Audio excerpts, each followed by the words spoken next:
What's up, Freedom Team? I'm so incredibly excited to start 5 levels with you guys. I said excited because if you tell your brain you're excited and not nervous, then it's supposed to believe you. So I was telling my husband that I was nervous about this earlier, and he's like, "You've done a million book studies." I'm like, "I've never done the whole book all by myself." And he was like, "Why are you doing that?" And I'm like, "Wait a minute. What do you mean?" So anyways, he was not the vote of confidence I needed, you guys. But here we are. Okay, so we are going to talk this week about the upside and downside of positional leadership. But before we do, I wanted to cover the principles of leadership. Now, that wasn't in the page assignment because when I was looking at the content of the book, I had to figure out how to break it down into 10 weeks. And so 5 levels, each level has a couple of different topics on it. So we just kind of evenly divided it. But cannot let the principles go by without at least talking about it. Many of you overachievers, including myself, read all of the principles. So this will be a refresher for you. But number 1, you can, see, here we go. You can move up a level, but you never leave the previous level behind. It's kind of like parenting, right? You will go from toddlers to preschoolers, but you don't forget everything you taught them ahead of time. Like you hope that they don't start peeing in their pants in kindergarten. Like you want them to build upon what you have taught them. And you don't trade one level for another. You just add to it. And that will make sense as we start digging into what each level means and all of that. But you don't want to get to permission level of leadership with somebody and then lose your position to lead them. You build upon it. You want to keep it.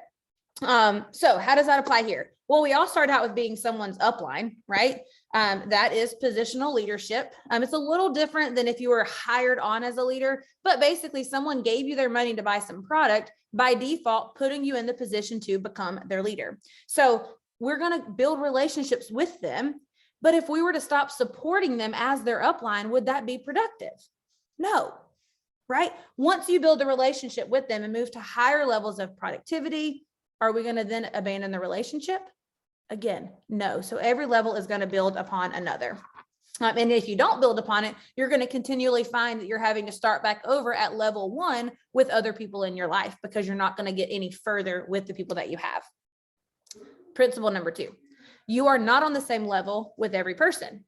You're going to you could say one thing to a room full of people on your team, and you're going to get varied responses. And they're going to recall different experiences based off of where you are with each level. What do I mean with that?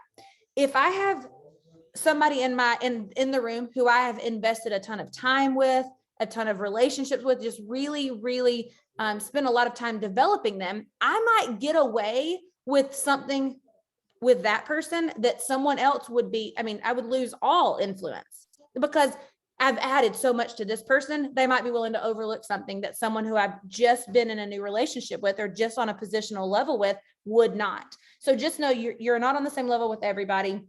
And so be mindful of that. Principle number 3, the higher you go, the easier it is to lead. And you think, oh, yes, that's good news. Well, it's not always bad news. Not always good news, because the higher you go, the harder it is to go. But the higher you go, the easier it is to lead, because think about it. Limited influence, limited leadership. You guys know leadership is influence, nothing more, nothing less. So the greater the influence, meaning the greater the level, the greater the leadership. So that goes without saying. Principle number 4, the higher you go, the more time and commitment is required to win or master a level. Every level requires additional work. So it might get easier to lead at a level, but it never gets easier to climb. Now, you know what I thought about as soon as I heard that? I thought about Jim Rohn and how he says, don't wish for things to be easier, wish to be better. And I remember thinking, I'm down for that. I'm down for that. I don't want the levels to be easy to climb, because then we would have some really crummy level 5 leaders. Like, I need the levels to be difficult to climb so that things can be filtered out along the way. People can be refined and reformed along the way. Okay. Principle number 5, and we're breezing through these, you guys. Moving up levels occurs slowly, but going down can happen very quickly. And so just heed that warning. Building always always takes longer than destroying. So mind your tongue, mind your actions, mind your integrity, because what will take you a while to build with people, influence, can be shattered in a second with a lapse of judgment. So as a leader, you don't get the luxury to just, oops, that's not what I meant, and move on. Like, you have to be mindful of the things that are coming out of your mouth. You have to be mindful of the way that you're behaving, because building always takes longer than destroying. The good news is the levels below you act as a safety net. So if you've made it to a level 4 with someone, and let's say something goes a little sideways, the good news is you've got level 3, level 2, level 1 with that same person to kind of act as a safety net. But just be mindful of that. Hang on one second.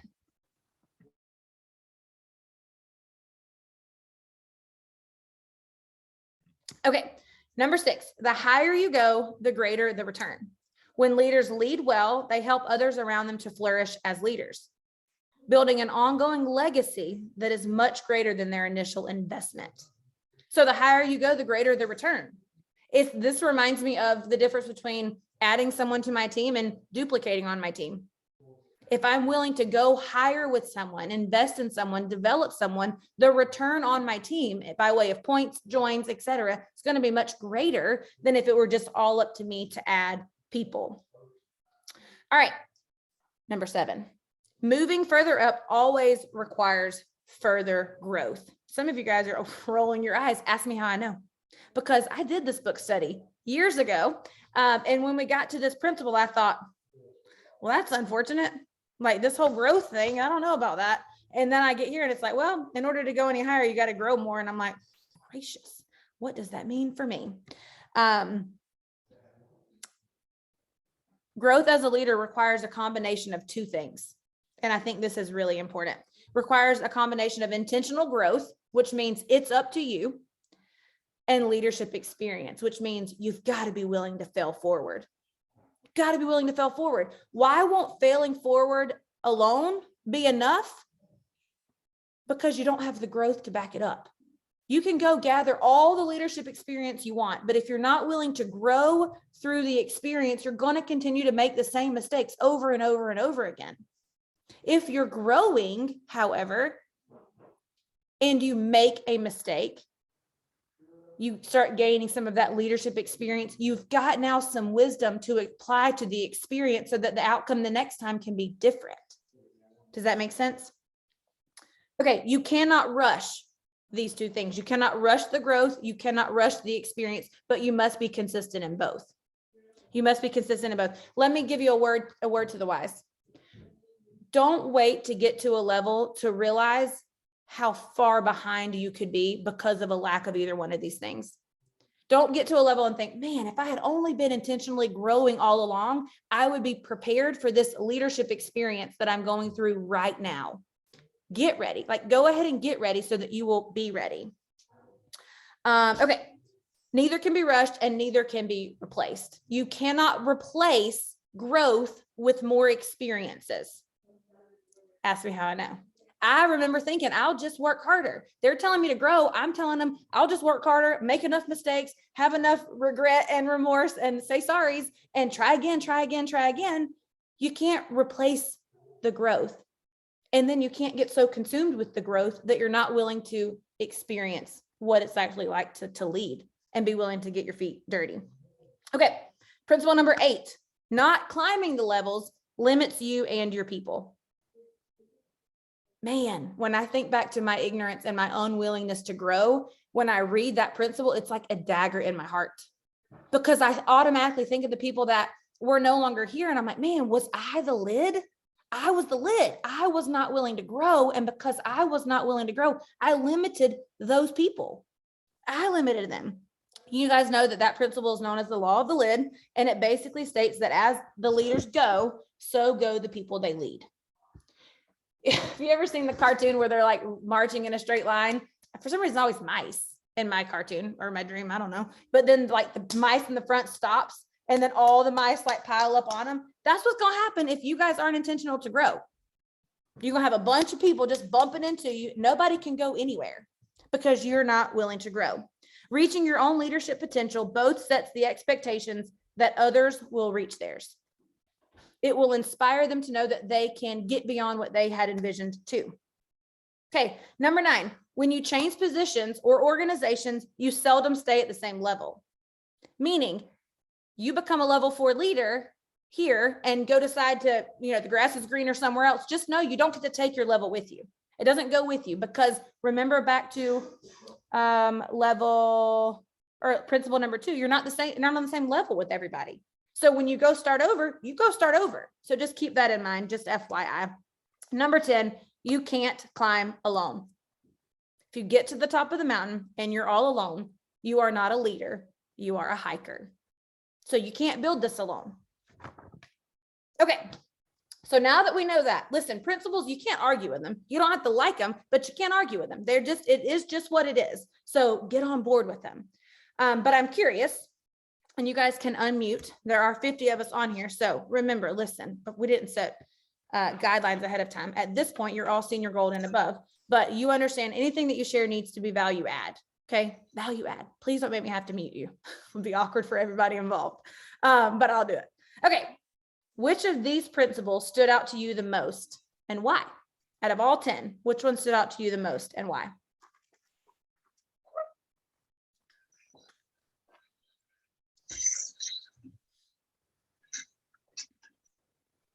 Well, for me, it was exactly what you said. Not climbing the level limits you and your people, because I never want to be. I can see how my lack of growth or leadership hindered people from the beginning. And that is devastating. Agreed.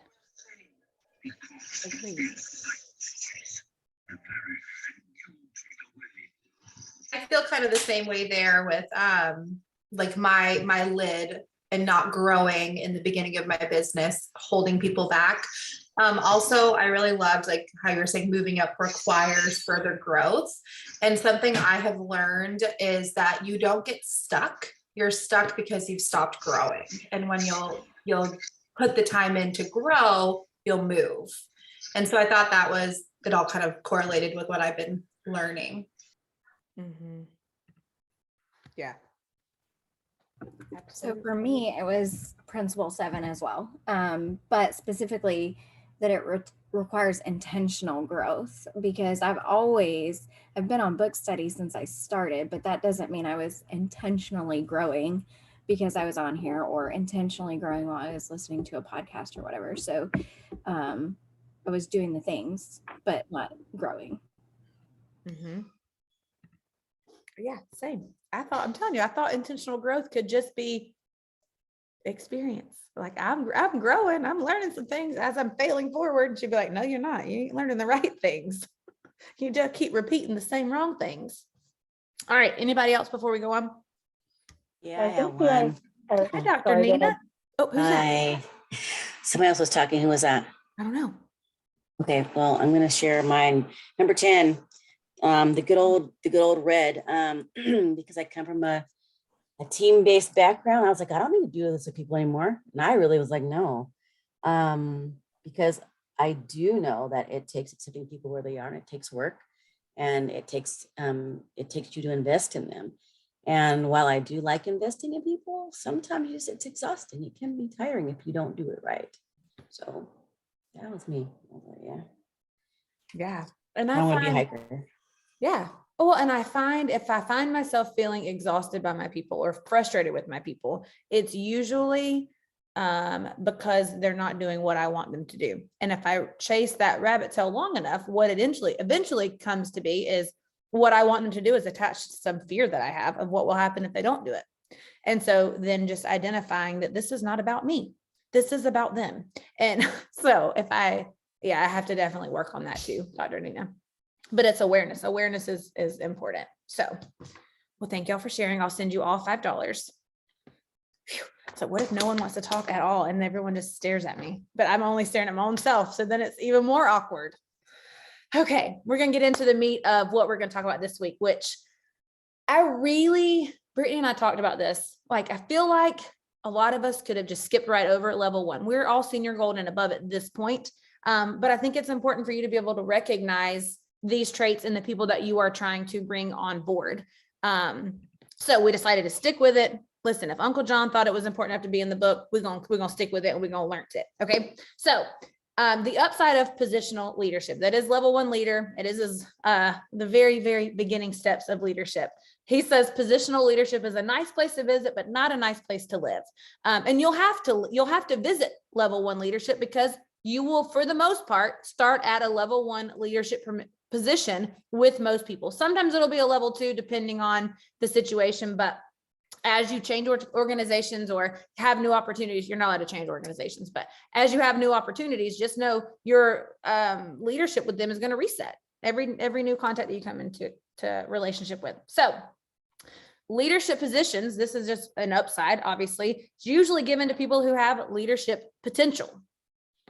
Goes without saying. I don't envision many of us are looking around at the worst possible opportunity for a leader and saying, okay, you come do this with me. Like, that would not be wise. So most of the time, if somebody's invited you to be a part of their team or you've sought someone out, it's because you see some potential in them. It's why some of you are here. So just know, he says that you've got to be willing to celebrate your potential. If you've got even one person on your team, which all of you do, congratulations, you have some leadership potential and you have a responsibility to develop that. One thing for you to know, if you struggle with this as a leader, or if there are people on your team who struggle with this, your position as an upline simply gives you a platform to display your ability. It does not guarantee that people will follow you. It's a platform to display whatever your leadership ability is, but it does not guarantee that they're going to follow you. We lead a volunteer army.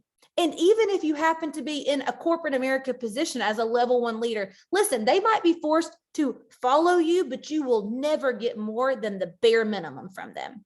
That's just the truth of being a level 1 leader. But what I love about Plexus and this opportunity is it kind of levels the playing field for us. Most of us start as a level 1. We have the ability to display some leadership tendencies, and we all have an opportunity to build from there. The good news is if you start as a level 1 leader, you can bring on other level 1 leaders and then develop them. It never really occurred to me when Brittany would say, develop your people. I'm like, develop them into what? I don't understand. And now as I look at the 5 levels, I'm like, oh, what she meant was help them climb the steps. Why didn't she just say that? I can help somebody climb a step. You're on step 1. Let's go to step 2. But I was always perplexed at, like, what does it mean to develop them? And it just means help them master the behaviors of this level and then help them think like people on the next level. And that's how he breaks down this book. So for those of you who like practical, like, okay, all of that was great in 21 laws, so many things. What do I do with all of that? This is like John's answer to that. So, know this, people may like you, they may even love you, and they may buy product from you, but it does not mean that they will follow you.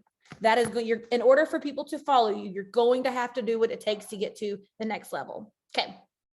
Leadership position, level 1, means that authority is recognized. Somebody will recognize you as their upline or their sponsor. You must use the authority on your team wisely, only to advance that team and to help the people that you lead, never to be self-serving. Be very careful to not ever make your team feel like you are dependent on their order for your points. Be sure that your team's not making their people feel that way. They're humans. They're not just orders and they're not just points. Let's see. A leadership position is an invitation to grow as a leader. Brittany, at any point, if you need to hop in, you have full permission, just so you know. You can interrupt. A leadership position is an invitation to grow as a leader. You will only be successful if you dedicate yourself to growth. So Michelle, when I got there, then my guilt of having been the lid for my team was a little bit absolved, because he says right here, people will only be successful if they dedicate themselves to growth.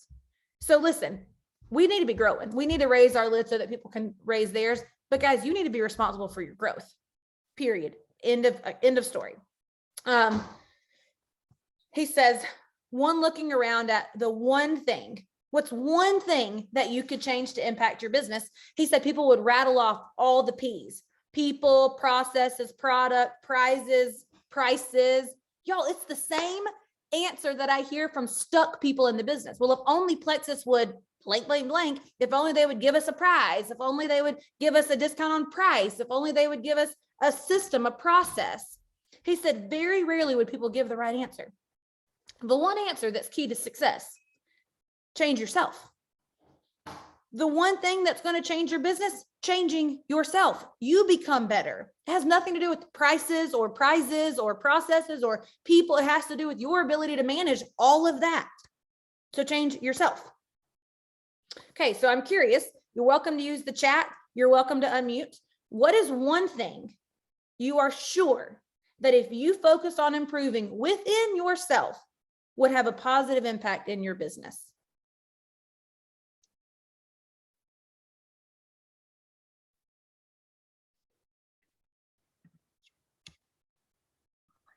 My ability to communicate my thoughts efficiently with all personality types.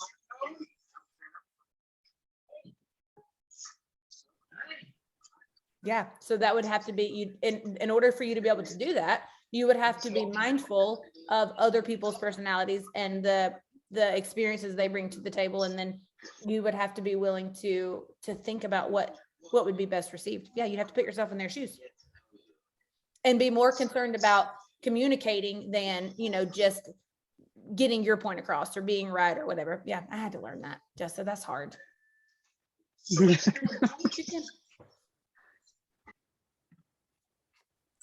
Mine would be the simplicity of the duplication process. So like I working on a system that simply shows my new workers how to get to silver and then meeting them where they are. And, you know, with the 4 pillars, like where are they on the 4 pillars once they get past silver, and just having that like system for my own team in place so that it's simple and it's not confusing and overwhelming. So if you were to work on improving just your ability to connect and follow them at their pace in a way that's going to be efficient and effective. Yeah, I like it. Ooh, being more kind of, I see that. can you hear me, Maria. Christina? Sure can. Hi, Kristen. Okay, hey. I read Jackie's like comment in the chat, and like that's kind of me, is just seeing myself like as a leader. Like even saying that makes my heart race a little bit, because I'm just more of a, hey, you want to come with me? Let me show you the way, and not so much as like picturing myself as a leader. But I mean, I've also worked in the hospital for 8 years, so leadership there is totally different than like leadership in this, I feel like. Mm-hmm. Okay, so so stay there, because the question is this: if you were going to focus on improving one thing that would have a positive impact on your business, what would it be? So what is the one thing that you would have to improve? I guess just being myself as a leader. I don't know, Well, just having confidence that I am. I don't know. let me tell you what he said in principle number 7. Growth as a leader requires a combination of 2 things: intentional personal growth and leadership experience, engaging in the process of both. So there's your answer. Thank you for coming to my TED Talk.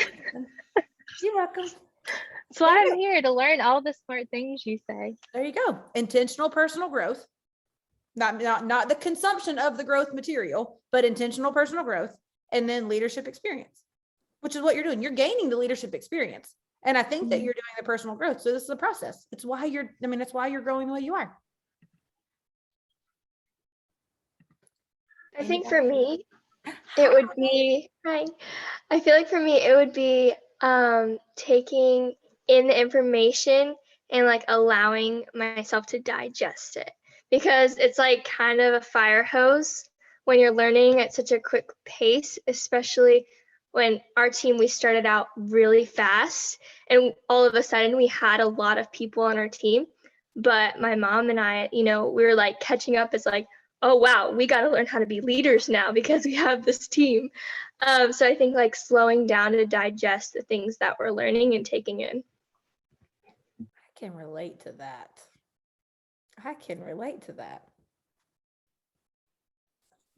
Yeah, that's good, Madison.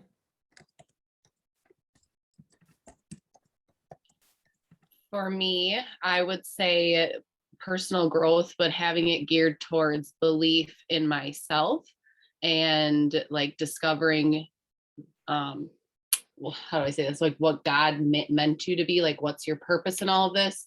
And I think then like believing in what others see in me, like they see strengths and I'm not sure sometimes that I see those strengths. So I think like, but I think that goes back to the whole discovering who you are. Mm-hmm. Yeah. Yeah. So I'm again back to principle number 7. Make sure that you guys are doing those two things: intentional growth in those areas, and then giving yourself the experience to practice that. That's super important. I would tell you, if I could improve on one thing that's going to make a positive impact on my business, I bet you guys could not ever guess, but I'm about to tell you. It starts with the L and it rhymes with listening. Listening. I'm working on becoming a better listener. So I'm tally marking how many times I interrupt people. So listen, somebody, y'all can keep count. We can double check if I do it. I really am. I'm working on that. You know, there are books written for people just like me about listening. Did y'all know that? There are. I hadn't read them because I'm too busy not listening, but I'm going to read them. Okay. Moving on. Thank y'all for sharing that. My hands are so sweaty. All right, let's see. Leadership positions allow potential leaders to shape and define their leadership. So I think if somebody at a level 1 leader, it's really exciting because they can define who they want to be, the kind of leader they want to be. It takes me back to my student teaching days. That is obviously a level 1 leadership position. And I got to sit in several different teachers' classrooms. And there were some teachers that I knew without a shadow of a doubt I'd never wanted to be like. And I'm telling you right now, there is value in that. There is value in being exposed to leaders that you're like, definitely don't want to behave like that. Like, or there's this trait that I don't like, or I didn't like how she handled that. There's so much value there. And then I was in teachers' classrooms that I was like, man, if I could figure out how to do that, like I want to be that kind of leader. So being a level 1 leader, being in a positional level, it gives you the opportunity to shape and define your leadership, your people's leadership. So when you have somebody that comes on that is a level 1 leader, embrace that stage of their leadership, because you can have a pivotal role in helping them define what kind of leader they want to be moving forward. I know Brittany and I have learned a ton about how we wanted to run our team and how we wanted to be as leaders from observing other leaders. And when we were at the level where we got to design this team and how we wanted it to be moving forward, man, we really got to choose. Like, we had opportunities and options, and we got to shape and kind of mold our leadership style. So he says that you have to ask yourself this question, like, who am I? Who am I? He says most obstacles that limit people's potential are set in motion by the leader and are rooted in the leader's own fears, ego needs, and unproductive habits. Man, if I had, that is a lot of responsibility. If he is saying most people in the world, the obstacles that limit their potential were set in place by their leaders and their leaders' fears, their leaders' egos, and their leaders' unproductive habits. That feels like responsibility to me. It feels like major responsibility. So I'm over here thinking, okay, what are my fears? What are my ego needs? And listen, I've been thinking a lot about that lately. What are my unproductive habits, and how am I limiting my people based off of my thoughts? Guys, we have a responsibility. We're all leaders on this team. Y'all are senior gold and above. It's why you're here. We picked you for a reason to do this book club with. Just know that you are responsible for deciding how people are going to limit their own potential, what they're going to do in their life, in this business. And you got to get yourself in check. He says, when leaders explore deep within their thoughts and feelings in order to understand themselves, a transformation can take place. Here's the hope there. It doesn't say when you explore and expose yourself, there you are, you're stuck. He says, when a leader will take the time to explore their thoughts and feelings, to understand themselves, transformation can take place. It means that if you discover there are things about you that you don't exactly love, you can change. You can become better. That should be hopeful. All right. Be intentional about learning about yourself. Guys, this looks like personality tests. This looks like reflecting, analyzing, etc. What are my values? You've got to be clear on what your values are. Values, the soul of your leadership that will drive your behavior.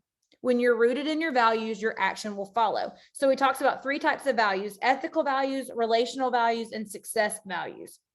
Okay, ethical values. What does it mean to do the right thing for you? Be very clear on that.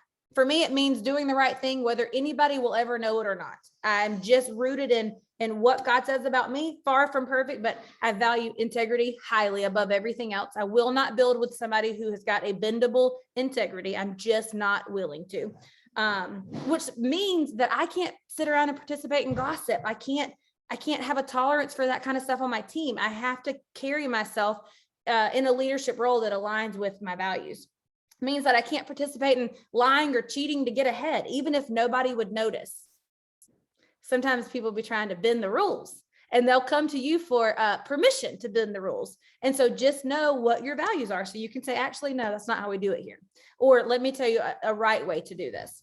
What are your relational values? That basically means, how can you build the trust and respect of your team? For me, and this will vary from leader to leader, but more than anything else, I want my team to know that I am dependable, that I am a hard worker, and I will never, ever ask them to do something that I'm not willing to do. That is very important to me. It has always been very important to me. That's the one thing that I will tell you has not really ever wavered. I've always wanted my team to know, no matter what, I will strap on my boot, like we're going to go to work, and I'm willing to work harder than anybody else. So for me, that looks like sticking to my commitments, not breaking appointments. It looks like being willing to have hard conversations, because that's what's necessary for them to reach their potential. They can depend on me to do what is necessary. And then be clear on your success values. What goals are worth spending your life on? Because listen, we're going to spend it doing something. We're going to spend it doing something. So for me, my success values are freedom in all areas of my life: time freedom, financial freedom, resource freedom. I value experiences for my family. It's kind of our love language. I want to do all the things and see all the things. And now that I've gotten a taste of like the big world, I'm like, oh my gosh, there's so much more. So I'm willing to work really, really hard to provide those kind of experiences for my family. So those are my values. I'm going to make sure that everything that I'm doing is lining up in those 3 areas. And when you're real clear on that, it's real easy to tell somebody no to something that's not in alignment. It's real easy to say, no, you know what, I'm gonna have to let that one go. No, it's not really in alignment with that. Okay, so since we know leaders must stay strong in their core values, explain where your beliefs are the strongest in the areas, and this is for reflection. Explain where your beliefs are the strongest in the areas of ethical, relational, and success values. Some of you are going to be real clear on 1 or 2. Spend some time on that 3rd one. Some of you are going to be clear on all 3.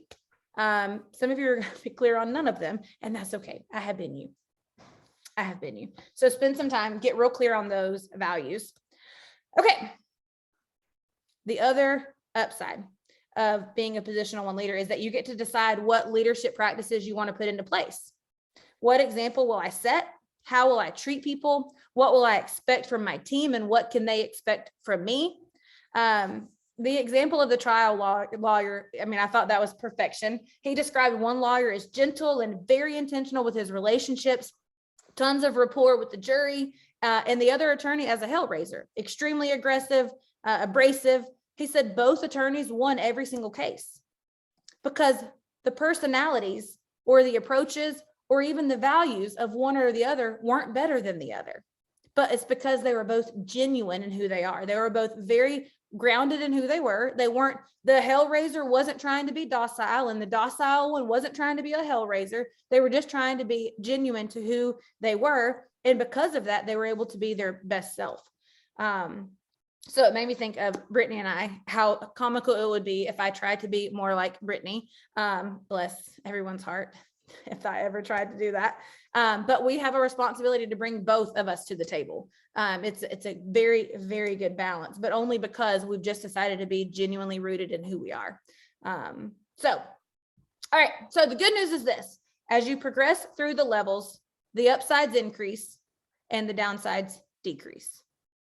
So let's get to the downside of positional leadership. If you are a level 1 leader or you have them on their team, there's some downsides. Okay, so being aware of it is key. Having a leadership position is often misleading. A, a position always promises more than it can deliver, because leadership is an action, not a noun.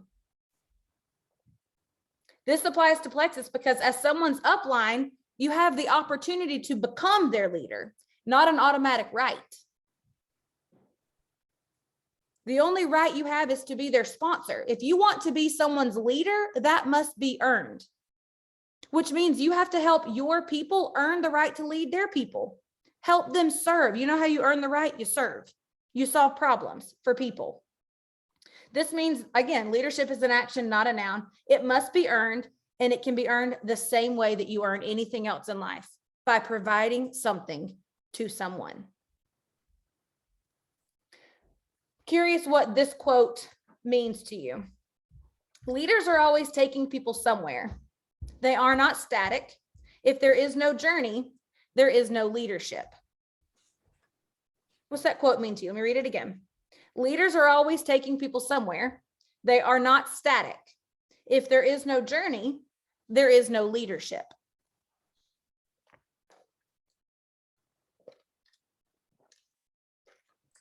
It means to me, if I'm not willing to grow and push myself out of my comfort zone as a leader, I can't expect that of my team. And I always go back to expect your team to do half of what you're doing. And so if I'm not growing and I'm not showing up, then my team isn't either. Mm-hmm. It means you cannot hit a rank and get comfortable. Yep. And you look pretty.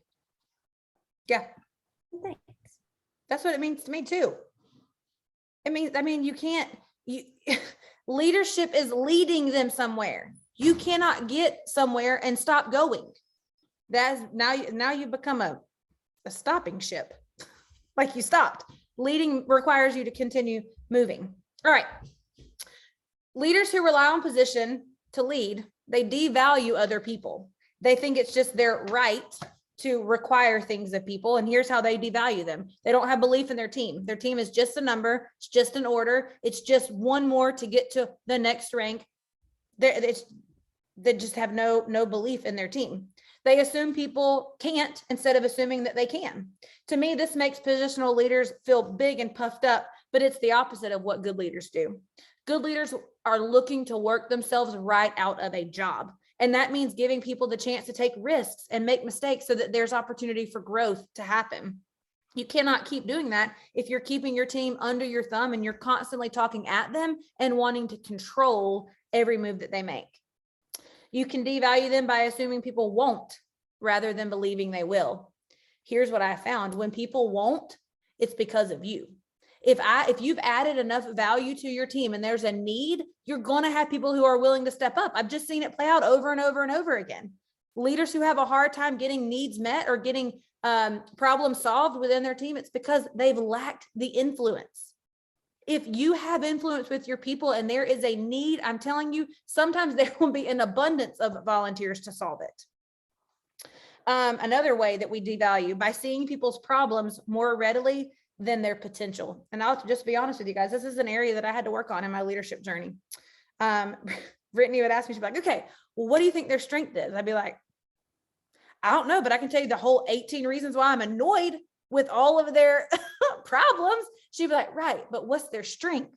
And I'd be like, they logged on to Zoom the first time the right way. Like I spent no time looking at people's strengths. I had a lack of appreciation for it because I was a level 1 leader. I was unaware of it. I was not creatively helping them come up with ways to stay in their strength zone. And so as a result, I would find myself annoyed, highly annoyed with them and just ready to list all their problems. And then it was actually a problem with me. So surprise. Okay. Another way that we devalue them is we view them as liabilities instead of assets. How many times have you said, if that person would just get out of my way, or if she would just whatever, instead of saying, okay, this is a situation. How can I utilize this person as an asset? How can I help them move forward? Okay. Positional leaders feed on politics. Listen, we don't be tolerating that up in here. Okay. This usually leads to a team full of drama. And I will tell you, drama kills paychecks faster than anything else in this entire business. And the ones who are participating in it are certainly not level 5 leaders. So just be aware of that. Positional leaders place rights over responsibilities. They want to be right versus doing right. They enjoy feeling important and having authority. Their job description is more important to them than their job development. They're more concerned about what their position, the title means, than what it requires. Okay, I love the Andy Griffith Show. I mean, listen, I hope you read the book because that was a fantastic analogy. Poor Barney Fife, bless his heart. Positional leadership is often lonely. We lead a volunteer army, but guys, it's only lonely if you're not raising up leaders alongside of you. I just don't believe that leadership has to be lonely. I mean, listen, we ain't never lacking for people who are wanting to hang out or wanting to ask questions or are wanting to grow. So raise up leaders beside you. When your team becomes a we thing versus a me thing, it's much less lonely. So what are some ways that you can focus on having a we mentality when growing your business? What are some things that you can do to empower your team or your workers to have a we mentality versus a me mentality?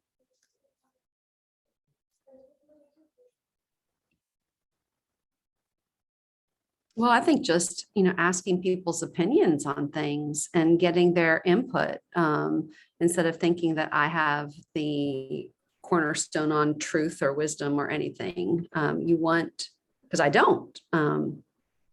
So getting their buy-in, getting their opinion, soliciting their points of view. You're so smart. We must have the same leader. And learn from the best. I was just about to say that's a great point about asking your team their opinions. Sometimes when I'm on the advisory board calls, I'll be thinking, I have like my own little personal advisory board. I feel like this is exactly what I do with my leaders. I have an idea or a thought, and then I get all the top people together and I'll be like, what do y'all think about this? And it is like an advisory board. You can make way better decisions that way. Mm-hmm. You guys, at your level, regardless of your rank, you have people on your team who you could pull in and say, hey, listen, what do you guys think about this? Be creative. This is your responsibility. Be creative. Okay. Leaders who remain positional leaders get branded and stranded. I thought that was fantastic. They usually fail to develop genuine influence, and most of the time, people won't follow that. And most of the time, you're going to get removed from office. Okay. Turnover is high for positional leaders. People will not follow someone they cannot trust. And if you're not going anywhere beyond where they are, they cannot trust you. They're already where you are. Go somewhere else. You're going to have to grow. Okay. Positional leaders receive people's least, not their best. You guys, I'm telling you, in all of my experience with talking to different Jules who feel like their team is not putting forth effort. First of all, I've never felt that way with our team, ever. I'm telling you, if there is something that we need, we ask one time and there are people beating down the door to try to help. And it's because we've got some very high level leaders here. If you are looking around and realizing my people are just doing the least, they're not giving their best, they're not willing to, he says work overtime, whatever. We don't have that life here, but just know it's an indicator of your leadership level with them. So you want to grow their efforts, grow your leadership lid. When people follow a leader only because they have to, they will only do what they have to. Okay. The greatest downside about a level 1 leader is that it is neither creative nor innovative. It's leadership that just gets by. And if a leader stays on the downside of level 1 long enough, he may find himself on the outside. So in closing, this just means that we must be willing to think outside of the box and get creative with the ways that we connect with and motivate our teams. Guys, if you're relying on someone else to provide these opportunities for you, an upline, a leader, a sideline, whatever, you might be living on the downside of level 1 leadership. You've got to be willing to get creative and to step into, take a risk leading your team. Remember what he said, intentional growth and experience with leading. This is how you grow. So while looking to other leaders for ideas or examples, expecting them to be the ones to facilitate the experience for you and your team, guys, don't wait for that. Take the opportunity to connect with and grow. That's a surefire way to be on your way to level 2. So that's what I have for this week. Brittany, any closing remarks? I can't see you, so I'm not. Great job. Oh my God. Okay. So next week we will finish up level 1 with the best behaviors and then ways to think to get to level 2. The breakdown of what you need to read is in the team page. And I'll see you guys next week. Adios.